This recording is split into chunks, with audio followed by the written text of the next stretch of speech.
여러분, 오늘은 많은 분들, 특히 50이 넘은 분들이 공통적으로 느끼는 한 가지 걱정스러운 문제에 대해 이야기해 보려 합니다.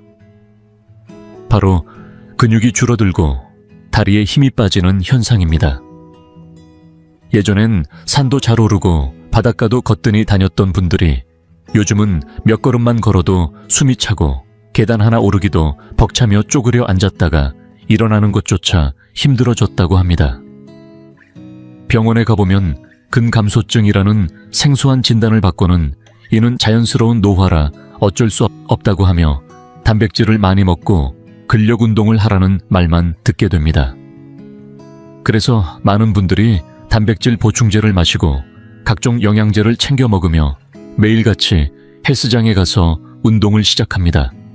물론 일부는 조금 나아졌다고 느낄 수 있겠지만 대부분은 기대한 만큼의 효과를 보지 못하고 단백질을 먹고 나면 속이 더부룩하고 소화가 잘 안 되며 운동 후에는 무릎이나 허리에 통증이 생기기도 합니다. 왜 그럴까요?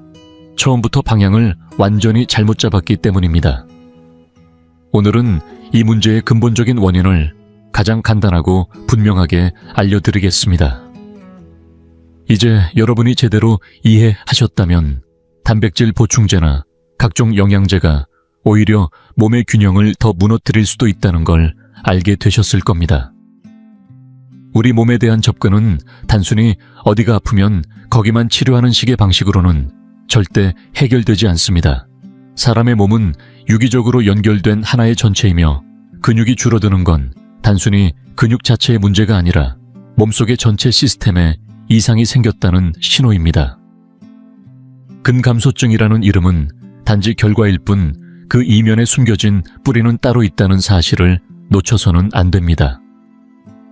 본격적으로 진짜 원인을 이야기하기 전에 먼저 현대의학의 관점을 간단히 짚고 넘어가겠습니다. 사람들은 근육이 빠지는 이유를 단백질 합성이 줄고 분해가 늘어나기 때문이라고 말합니다. 얼핏 들으면 그럴듯하죠. 근육은 단백질로 구성되어 있으니 단백질이 부족하면 보충해주면 된다. 그게 상식처럼 들릴 수 있습니다. 그래서 어떤 병원에서는 단백질이 부족하다며 보충제를 권하고 운동을 더 하라고 말합니다. 부족한 걸 채워 넣으면 된다는 사고방식 하지만 저는 이것을 기계적 사고방식이라고 부릅니다. 왜냐하면 이 사고는 몸을 단순한 부품의 조합으로만 보기 때문입니다. 예를 들어 설명해 볼게요. 당신의 몸을 하나의 건설 현장이라고 생각해 봅시다. 근육은 그 현장에서 지어야 할 건물입니다. 단백질은 벽돌과 시멘트, 즉 건축 자재죠. 그런데 어느 날 건설이 멈췄습니다. 건물이 올라가지 않아요. 병원에서는 그걸 보고 이렇게 말하죠. 자재가 부족해서 그래요. 그러니까 더 많은 단백질을 먹으라고, 더 많이 운동하라고. 하지만 정작 중요한 건 간과합니다. 그 건물을 짓는 인부들, 바로 우리 몸의 소화 흡수 시스템은 이미 지쳐있고 멈춰서 있다는 사실을요. 특히 한의학에서 말하는 비위 기능이 약해진 상태라면 아무리 단백질을 넣어도 그걸 써먹을 수 없습니다. 건설 현장의 감독관이 힘이 없어버리면 벽돌이 아무리 많아도 그걸 쌓을 수가 없어요. 그럼 그 벽돌들은 어떻게 될까요? 그냥 쌓여서 짐이 될 뿐입니다. 한의학에서는 이런 상태를 담음 혹은 습기라고 부릅니다. 우리 몸의 흐름을 막고 기운을 무겁게 만들며 오히려 기능을 저하시켜버립니다.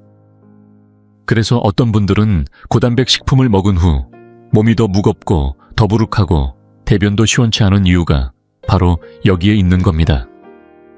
핵심은 단백질이 부족한 게 아니라 그걸 소화하고 흡수하고 운반할 수 있는 내부 시스템이 이미 멈춰 있다는 점입니다.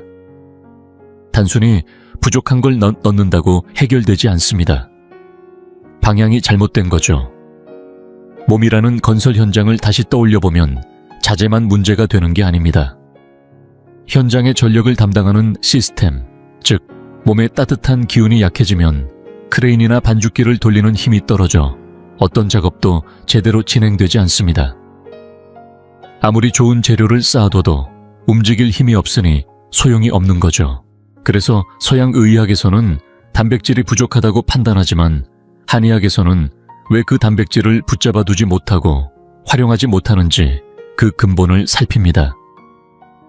우리가 먹는 음식이 어떻게 근육으로 바뀌는지, 그 과정에 필요한 열과 에너지는 누가 책임지는지, 그 대답을 찾지 못하면 아무리 영양을 넣어도 받아들이지 못하고 모두 허공으로 흩어지는 셈입니다.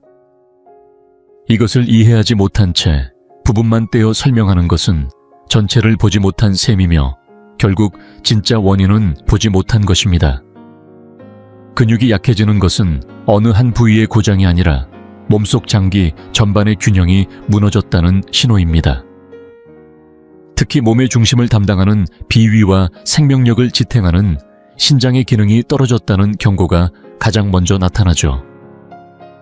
이 두 기관의 기운이 함께 약해지고 따뜻한 기운이 바닥나면 몸은 에너지를 유지할 수 없어 근육이 점점 빠져나가기 시작합니다. 결국 근육 소실의 핵심 원인은 비위와 신장의 기력이 쇠한돼 있으며 이것이 바로 우리가 근본을 먼저 살펴야 하는 이유입니다. 한의학에서는 아주 오래전부터 근육과 장기의 관계를 명확히 설명해 왔습니다. 동의보감에도 기록된 말이 있습니다. 비는 사지와 근육을 주관한다는 말인데, 이는 단순한 표현이 아니라 우리 몸의 근육이 어디서 만들어지는지를 밝히는 핵심 개념입니다. 비장은 단순히 해부학에서 말하는 장기 하나가 아닙니다. 소화하고 흡수하고 다시 그 영양을 온몸으로 실어 나르는 기능 단위로 보는 것이 한의학적 관점입니다. 우리가 매일 먹는 밥이나 나물고기 한 점도 결국 이 비위라는 시스템을 통해 기와 혈로 바뀌고 그것이 손발과 근육까지 전달되어야 비로소 힘이 생기고 움직임이 가능해집니다. 그런데 이 공장이 노쇠해지고 힘을 잃으면 어떻게 될까요? 식욕이 떨어지고 소화가 안 되며 조금만 먹어도 더부룩하고 가스가 차고 전신에 기운이 돌지 않게 됩니다. 얼굴은 누렇게 변하고 맥도 약해지며 그 결과 근육까지 영양이 도달하지 못하고 점점 힘을 잃게 됩니다. 혀를 보면 더욱 분명합니다. 혀끝이 붓고 옆에 치은이 남아있고 설태가 하얗게 덮인 경우는 대부분 비위 기능이 떨어진 신호입니다. 이때 차나 음식, 얼음물, 생과일, 냉면 같은 것들은 비위의 불을 꺼뜨리는 가장 해로운 자극입니다. 따뜻한 기운을 좋아하는 비위에 차가운 재료를 들이붓는 것은 마치 공장 보일러를 꺼버리는 것과 같습니다. 거기에다 단 음식이나 기름진 음식은 더 많은 습기를 만들어서 내부를 끈적이고 막히게 만들죠. 또 생각이 많고 스트레스를 과도하게 받는 것도 문제입니다. 마음이 복잡할수록 기혈은 빠르게 고갈되는데 기혈을 만들어내는 중심이 바로 비위이기 때문입니다. 게다가 끼니를 거르거나 과식하거나 불규칙하게 식사하는 습관은 이 공장을 더 빨리 망가뜨립니다. 이렇게 볼 때 근육이 빠지는 첫 번째 근본 원인은 바로 이 비위 기능의 저하이며 이 상태에서 아무리 단백질을 넣는다고 해도 결국은 몸에 부담만 될 뿐입니다. 거기에 더해 또 하나 중요한 축이 있습니다. 바로 신장입니다. 신장은 한의학에서 선천의 근본이라 불리며 몸의 에너지원이자 뿌리입니다. 신장이 강해야 뼈와 관절이 튼튼하고 하체에 힘이 실리며 온몸의 기운이 골고루 퍼질 수 있습니다. 신장 속 양기를 우리는 신양이라 부르는데 이것이 바로 생명의 불씨입니다. 비위라는 공장이 제대로 작동하려면 이 신양이라는 불이 보일러처럼 뜨겁게 타오르고 있어야 합니다. 아무리 좋은 재료를 넣어도 불이 꺼진 솥에서는 밥이 될 수 없듯이 신장의 불이 꺼지면 비위도 소화력을 잃고 결국은 근육도 스스로 사라져갑니다. 신장은 우리 몸의 모든 생명작용을 움직이는 총에너지 센터이자 발동장치와 같습니다. 아까 말했던 비위라는 근육 제조 공장이 제대로 작동하려면 이 공장을 데워줄 불씨가 필요합니다. 바로 신장의 따뜻한 기운, 즉 신양입니다. 신양은 몸 전체를 덮이는 화로와 같고 비위는 그 위에 올려진 솥입니다. 불이 활활 타올라야 솥 안에 음식이 제대로 익고 영양이 만들어지는 것이지요. 그런데 이 불이 꺼지면 아무리 좋은 식재료를 넣어도 냉한 국물만 남게 됩니다. 영양으로 변하지 못하고 그대로 쌓이거나 밖으로 흘러나갈 뿐이죠.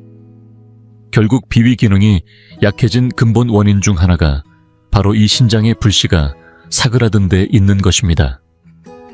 한의학에서는 예부터 이렇게 말합니다. 사람은 다리부터 늙는다.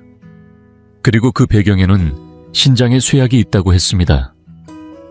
왜냐하면 허리와 다리는 모두 신장의 영역이기 때문입니다. 실제로 오래 사는 분들 중에는 90이 넘어서도 척척 걷고 허리를 꼿꼿이 펴고 사는 분들이 계신데 이런 분들은 예외 없이 신장의 전기가 왕성합니다.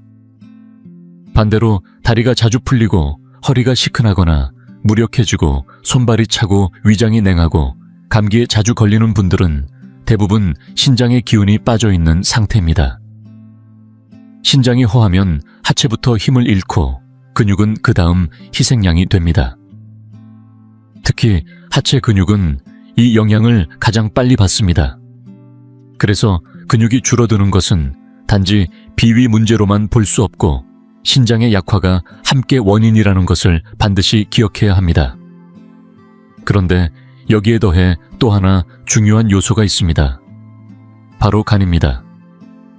한의학에서는 간이 근육과 인대를 주관하고 근육의 탄력과 수축력을 유지해주는 역할을 한다고 봅니다. 우리가 팔을 뻗고 다리를 걷고 무릎을 굽히는 모든 동작은 간에서 보내는 혈액이 인대와 근육에 충분히 공급될 때 원활히 이루어집니다. 그런데 간혈이 부족해지면 근육이 건조하고 푸석해지며 조금만 움직여도 쥐가 나거나 관절이 뻣뻣해지고 경직되며 움직임이 둔해집니다. 결국 간혈이 부족하면 근육 기능도 저하되는 것이죠. 그럼 간의 혈은 어디서 오느냐? 역시 비위에서 만들어진 영양이 간으로 전달되어 만들어지는 것입니다. 즉, 비는 토대 신장은 뿌리 가는 연결고리입니다. 이 셋 중 하나만 무너져도 근육과 기력이 영향을 받습니다. 결론적으로 말해볼까요? 근육이 줄어드는 진짜 이유는 단백질이 부족해서가 아닙니다. 비위 기능이 약해져 음식을 제대로 기혈로 바꾸지 못하고 신장이 허약해 생명의 불이 꺼져버리고 간혈이 부족해 근육을 길러내지 못하는 것입니다. 본질은 몸속 에너지원, 즉 따뜻한 기운 양기가 바닥났기 때문입니다. 양기는 우리 몸을 움직이는 따뜻한 불 추진력입니다. 그 불이 약해지면 가장 먼저 포기되는 조직이 바로 에너지 소모가 큰 근육입니다. 그래서 근육이 빠져나가는 것은 단순한 노화가 아니라 몸이 보낸 절박한 구조 신호라고 봐야 합니다. 병의 뿌리를 제대로 이해하면 그때부터 해답도 분명해집니다. 방향이 무엇보다 중요합니다. 지금 이 순간 우리가 할 일은 멈춰버린 몸의 공장, 즉 비위와 신장을 억지로 자극하는 것이 아니라 스스로 다시 돌아가게 만드는 것입니다. 다시 말해 기초 체력을 만들어주는 장기들의 기능을 부드럽게 끌어올려야 한다는 것이죠. 그 방법은 우리 조상들이 오랜 세월 전해온 지혜 속에 고스란히 담겨 있습니다. 값비싼 보충제나 외국에서 들여온 이름도 낯선 슈퍼푸드가 아니라 우리가 늘 곁에 두고 먹어왔던 너무나도 소박하고 익숙한 식재료들이 그 답이 될 수 있습니다. 여기 소개할 8가지 식품은 약이면서도 음식이고 음식이면서도 치료입니다. 단 조건이 하나 있습니다. 이 식품들의 기운을 제대로 알고 몸에 맞게 활용해야 비로소 힘을 발휘합니다. 우리가 회복해야 할 원리는 아주 명확합니다. 첫째 비위는 근육을 만들어내는 공장이니 이 공장을 다시 돌려야 하고, 둘째 신장은 에너지를 공급하는 동력기관이니 불을 다시 붙여야 하며, 셋째가는 근육의 윤활유 역할을 하니 간혈도 살펴야 합니다. 이 세 가지 중 가장 먼저 시작해야 할 것은 바로 비위의 기운을 살리는 것, 즉 공장의 생산 능력을 복구하는 일입니다. 그 출발점이 되는 음식이 바로 산약입니다. 산약은 땅속에서 자라는 뿌리 식물로 그 모습만 봐도 단단하고 정직하며 따뜻한 기운을 머금고 있습니다. 색은 희고 맛은 순하며 성질은 평온하여 폐와 비신장까지 동시에 도와주는 보기 드문 식품입니다. 한의학에서는 산약이 비의 기운을 채우고 음기를 보하며 소화불량이나 식욕부진, 만성설사, 체중 감소 등 비위, 허약으로 생기는 증상에 탁월하다고 봅니다. 게다가 산약의 점성 있는 성질은 신장의 전기를 잡아주고 하초를 단단히 지탱하여 허리와 다리에 힘을 실어주는 데도 도움을 줍니다. 먹는 방법은 생각보다 간단합니다. 가장 효과적인 방식은 산약을 아예 주식처럼 먹는 것입니다. 껍질을 벗기지 말고 잘 씻어서 큼직하게 썰어 찜기에 넣고 쪄서 그대로 먹으면 부드럽고 달콤한 풍미가 살아있습니다. 죽으로 먹고 싶다면 산약의 기운을 보여주는 찹쌀이나 기장볶은 율무와 함께 끓이면 좋습니다. 이 조합은 비위를 따뜻하게 하고 습기를 제거하며 신장을 보하는 삼박자의 효과를 냅니다. 한 가지 주의할 점은 율무는 반드시 볶은 것을 써야 차가운 기운을 피할 수 있습니다. 반찬으로는 산약을 넣은 갈비찜이나 산약과 목이버섯을 볶은 요리가 좋습니다. 이 모든 방법에서 중요한 것은 꾸준함입니다. 하루 이틀로 효과를 기대하지 말고 매일 일정량의 산약을 끈기 있게 먹는 것이야말로 근육을 되살리는 첫걸음입니다. 단백질 파우더를 몇 잔 마시는 것보다 당신의 비위에 온기를 주는 산약 한 조각이 훨씬 큰 변화를 만들어낼 수 있다는 사실을 잊지 마세요. 두 번째로 중요한 보물은 바로 환기입니다. 앞에서 산약이 몸의 공장을 수리하고 기초를 닦는 역할이었다면 환기는 그 공장에 전력을 채워넣는 굵은 전선과 같습니다. 환기는 기를 보하는 대표 약재로 예부터 귀하게 쓰여왔으며 따뜻한 성질을 가지고 있어 비위와 폐, 그리고 기운의 순환을 동시에 북돋아줍니다. 환기의 가장 큰 특징은 중기라는 중심 에너지를 끌어올리는 힘입니다. 비위가 충분히 따뜻해지고 기운이 차오르면 소화와 흡수가 원활해지고 그 결과 근육까지 안정적으로 기혈이 전달됩니다.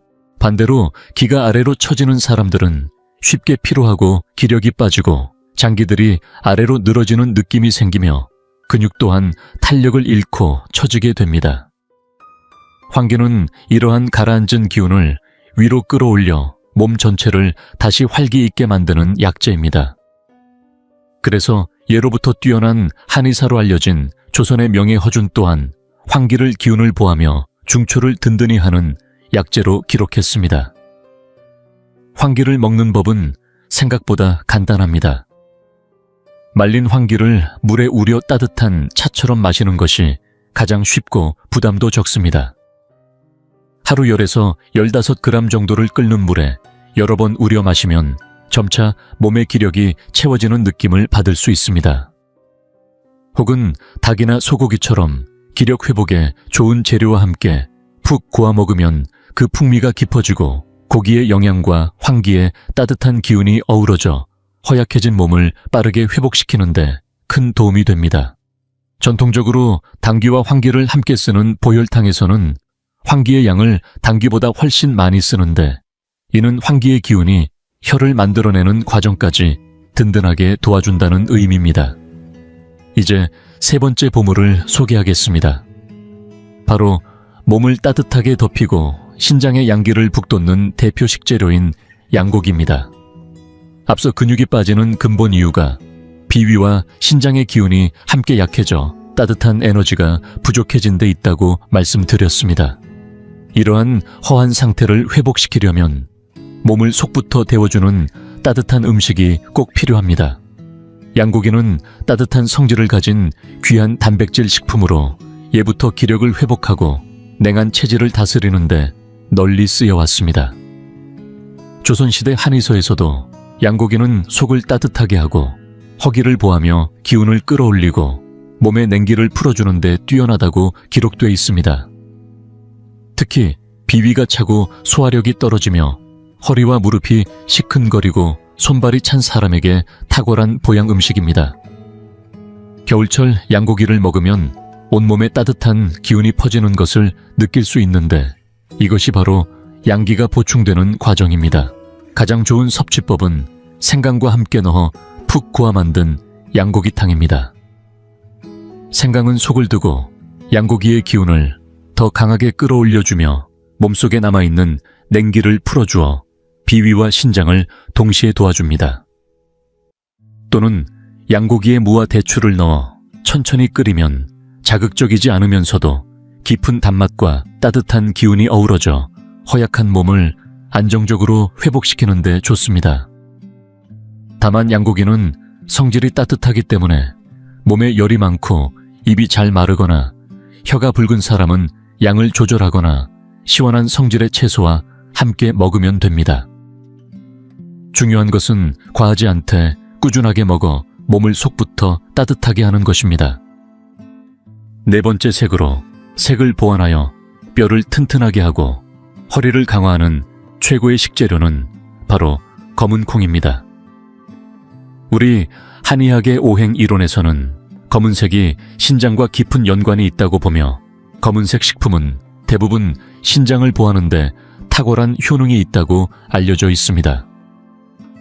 그 중에서도 검은 콩은 신장의 뼈라 불릴 만큼 뛰어난 식재료로 꼽힙니다.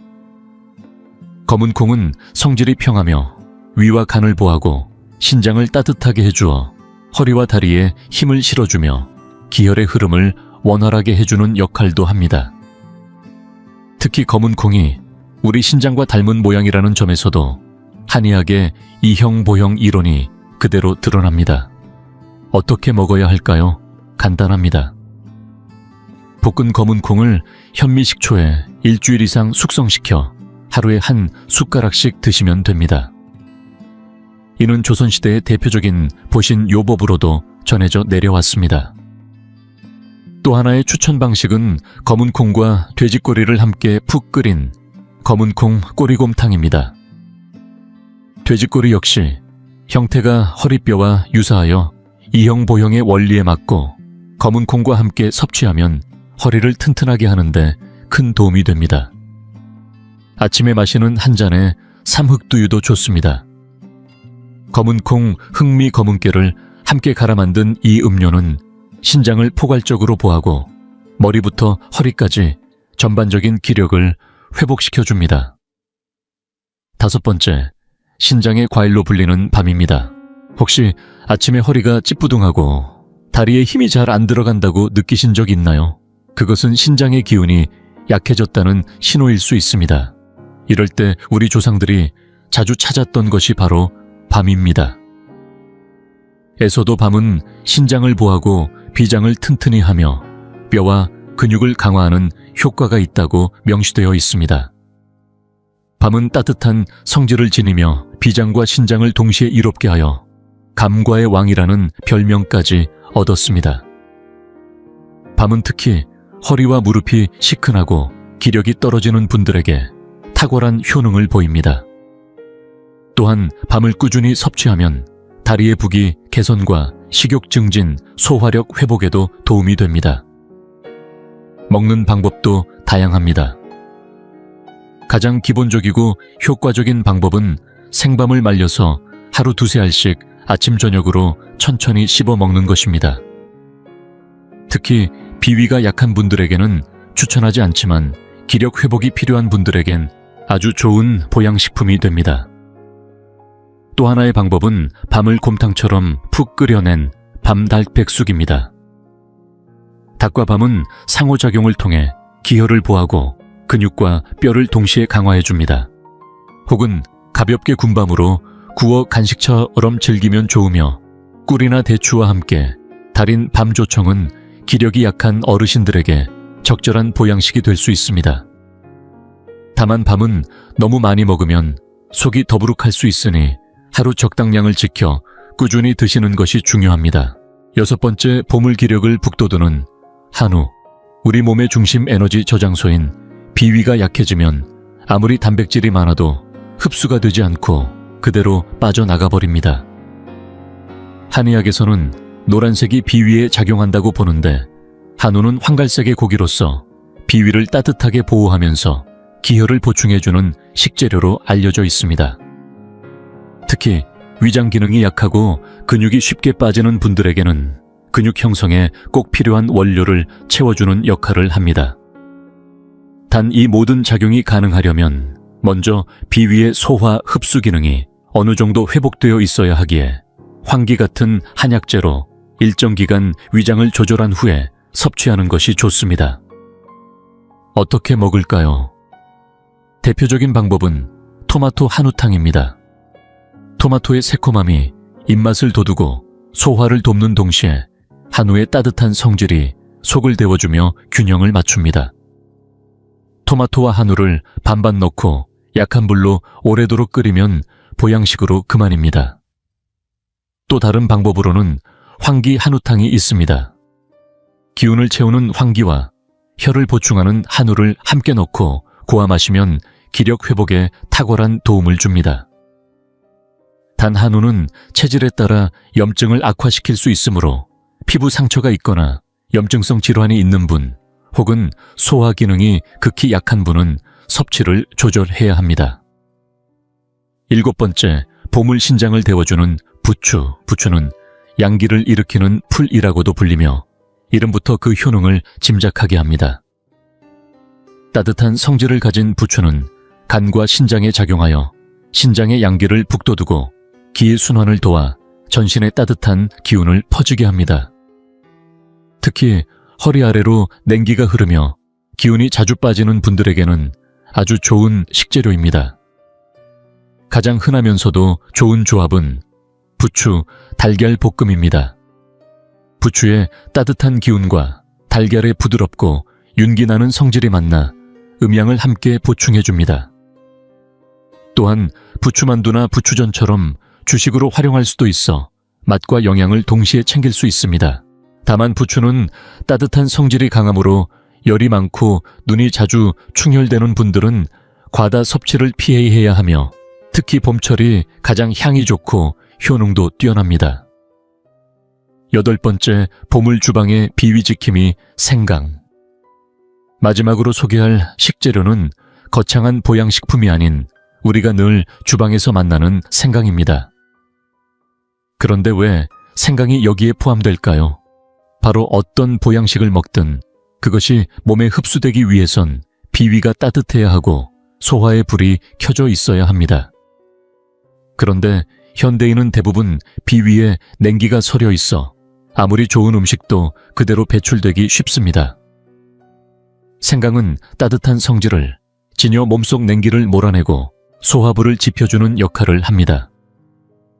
마치 기를 먼저 트는 장군처럼 식사 전에 비위를 데워 소화력을 높여주는 것입니다. 어떻게 사용할까요? 기본은 모든 요리에 생강을 넣는 습관입니다. 해산물이나 겨울 채소, 육류 등을 조리할 때 생강을 함께 넣으면 비린내를 잡고 소화를 돕습니다. 아침에는 껍질째 생강 3조각을 얇게 썰어 입에 머금거나 생강차로 마시면 하루의 양기를 깨우는데 큰 도움이 됩니다. 감기에 걸릴 듯 몸이 으슬으슬하다면 즉시 흑설탕 생강차를 끓여 따뜻하게 한 잔 마셔보세요. 한기가 몸을 떠나면서 면역이 깨어납니다. 이 8가지 식재료, 황기와 생강으로 비위를 다지고 한우와 달걀로 기혈을 채우며 부추로 신장을 데워 전신 순환을 돕는다면 근육이 빠지는 문제를 뿌리부터 해결하는 완전한 식이 처방이 완성됩니다. 단순히 보충만 하는 것이 아니라 원인부터 다스리는 한의학적 식단으로 근육을 다시 세워보세요. 좋은 식재료를 가지고 있다고 해도 제대로 된 조리법과 생활 습관이 함께하지 않으면 효과는 반감됩니다. 특히 비위가 약해지고 냉기가 있는 것이 문제의 뿌리이므로 조리 방식은 반드시 따뜻하고 부드러우며 소화에 부담이 없도록 해야 합니다. 기름에 볶거나 직화로 굽는 조리법보다는 오래도록 부드럽게 끓이는 탕이나 찜 전통 한방차와 같은 방식이 바람직합니다. 예부터 내려온 한 그릇의 뜨거운 국물이 바로 우리 조상의 지혜입니다. 뭉근한 불에서 우러난 따뜻한 국물은 재료의 정수를 담아내고 그 한 숟가락이 비위를 데워주며 온몸에 스며들게 됩니다. 식사 습관 또한 그에 못지않게 중요합니다. 아무리 좋은 음식을 먹더라도 제때 먹지 않거나 찬을 음식을 무심코 입에 넣는다면 비위는 금세 지치게 됩니다. 하루 세 끼를 일정한 시간에 규칙적으로 먹는 것, 그리고 특히 아침 식사는 양기를 깨우는 열쇠이기에 반드시 따뜻한 음식으로 챙겨야 합니다. 반대로 오후나 밤이 되면 체내 양기가 서서히 수렴됨으로 찬 과일이나 냉채 얼음 음료는 피해야 합니다. 이는 마치 퇴근 직전에 공장에 갑자기 일을 더 얻는 것과 같아 몸속에 찬 기운이 밤새 쌓이게 됩니다. 또 하나 마음가짐 역시 비위를 지키는데 결정적인 요소입니다. 먹을 때는 오직 먹는 데 집중해야 하며 일 생각을 하거나 스마트폰을 보거나 화를 내는 행동은 모두 소화에 방해가 됩니다. 조용히 앉아 음식을 음미하며 천천히 씹는 것만으로도 비위는 안정감을 느끼고 더 활발히 작동합니다. 우리가 음식에 얼마나 진심을 다하느냐에 따라 비위가 우리에게 돌려주는 에너지도 달라집니다. 운동 역시 지나치면 독이 될 수 있습니다. 생명은 움직임에서 비롯되지만 기가 부족하거나 양기가 약한 분에게는 무조건 많이 움직이는 것이 오히려 해가 될 수 있습니다. 땀이 비오듯 흐르는 격한 운동은 기와 혈을 오히려 소모시키고 몸을 더욱 지치게 합니다. 가장 이상적인 운동은 산책 가벼운 조깅 태극권이나 기체조처럼 부드럽고 규칙적인 동작으로 몸의 미세한 열이 날 정도로만 해주는 것입니다. 특히 식사 후 가볍게 걷는 것은 비위의 소화를 돕는 최고의 습관입니다. 마지막으로 수면이야말로 간과 신장의 기운을 보존하는 가장 중요한 시간입니다. 밤 11시에서 새벽 3시는 간과 담의 기운이 활발히 움직이며 피를 맑히고 독소를 배출하는 결정적인 시기입니다. 이 시간에 깊은 숙면에 들어있지 않다면 간열이 손상되고 신장의 기운이 고갈되기 쉽습니다. 낮 동안 피곤함이 느껴진다면 오전 11시에서 오후 1시 사이, 즉 심경이 주관하는 시간에 15분에서 30분 정도 가볍게 눈을 붙이는 것만으로도 마음을 안정시키고 오후 활동을 위한 기운을 회복할 수 있습니다. 이처럼 음식 조리법 생활습관, 마음가짐, 운동 수면이 하나로 연결되어야만 몸은 온전히 회복될 수 있습니다. 단지 무엇을 먹느냐보다 어떻게 살아가느냐가 결국 몸의 힘을 결정짓는 진짜 비결입니다. 여러분, 오늘은 긴 시간을 들여 근육 감소 문제를 한의학의 근본적인 관점에서 차근차근 풀어드렸습니다. 우리가 꼭 기억해야 할 것은 우리 몸은 단순한 부품들의 조합이 아니라 하나의 정교하고 지혜로운 유기체라는 점입니다. 다리에 힘이 빠지고 근육이 줄어드는 현상은 단순한 노화의 결과도 되돌릴 수 없는 퇴화도 아닙니다. 그것은 바로 우리 몸이 에너지 시스템에 이상이 생겼음을 가장 직접적이고도 절박하게 알려주는 신호입니다. 몸속의 기운이 부족하고 비와 신장의 기초가 약해졌다는 강한 외침입니다. 이럴 때 우리가 해야 할 일은 단기적인 보충제나 단백질 파우더에 의존하는 것이 아닙니다. 진정한 힘은 바로 당신 안에서 당신의 비위가 소화하고 흡수하는 능력과 신장의 전기를 충분히 채워주는 데서 나옵니다. 오늘부터는 당신의 부엌을 최고의 한약방으로 바꾸세요. 황기인삼, 감초 같은 전통 약재로 비위의 뿌리를 다시 세우고 따뜻한 양기 음식인 양고기와 부추로 몸속의 불씨를 다시 피우며 검은 콩과 말린 대추로 신장의 전기를 채워주세요. 여기에 하루 세끼의 규칙적인 식사 감정의 조화, 그리고 무리가 되지 않는 산책이나 체조 같은 부드러운 운동을 더하면 됩니다. 길이 틀리지 않았다면 성실하게 한 걸음 한 걸음 걷기만 해도 몸은 반드시 응답해 줄 것입니다. 어느 날 문득 속이 편안해지고 밤잠이 깊어지며 손발이 따뜻해지고 허리와 등이 곧게 펴지며 힘없던 다리와 무릎이 다시 든든해지는 것을 느끼게 될 것입니다. 이렇게 안에서부터 차오르는 힘. 이것이야말로 진짜 나의 힘이며 지속 가능한 건강입니다. 한국의 한의학이 소중한 이유가 여기에 있습니다. 빠른 효과만을 좇지 않고 뿌리부터 살피며 몸이 스스로 회복할 수 있도록 도와주는 이 지혜는 수천 년을 버텨온 생명의 기술입니다. 오늘 이 이야기가 여러분의 마음속에 울림을 남기기를 바랍니다. 부디 모두가 건강한 다리로 자신 있는 걸음으로 더 멀리, 더 오래 걸어가시길 진심으로 응원합니다.